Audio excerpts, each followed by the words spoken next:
ไปสูงพี่น้องผู้ถ่อมข่าวเงาเฮาข่าวดังเสียงค่ะข่าว TNLA เขาตึกซิมเอาคอกเวียงสีป้อจอยแถมเอาก้นตกคอก1ปากปลายเก้าก่อปากก้นตกคอกการเมือง29ก่อวันไหนวันที่10เดือนออกาศ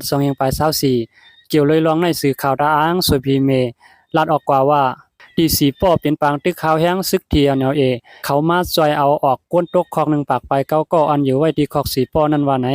ในก้นตกคอกอัน TNLA เขาจอยเอาออกไรนั่นปาก้นตกคอกการเมือง29ก่อลองยาเมากำ61ก่อแลลองหลักโสน5ก่อเรื่องการกั้นสัน2ก่อป้าเสียมเรื่องค่าแหม1ก่อเจอในวันไหนยามคำใน TNLA ซิมไรคอกสีป้อเสียมกา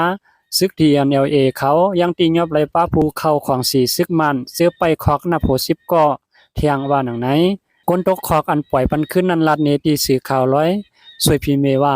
ย้อนปางตึกมาถึงหิมคอกสีป้อเมื่อเจ้าในแหล่ก้นตกคอกเขาเอาลายไผมันเสลักพอกคอกเสปลายหลอดกาก็มีว่าไหน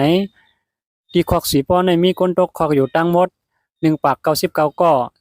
อันกึดนั่นแต่เอาลายไผมันเสปลายหลอดกว่าหังกล้วยแลก้นตกคอกอันซึก TNLA กุมไว้มีอยู่1ปากไป9ก่อว่าไหนซึกประลอง TNLA ดังตับพมป้องเขาหลอดตึกเวียงสีป้อเสเมื่อในปังตึกถึงเวียงสีป้อยาวแลซึกประลอง TNLA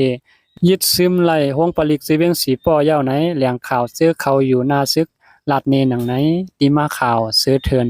ออกไว้ในเงาเลี้ยงคนใหม่มีไว้หนังไหนเขา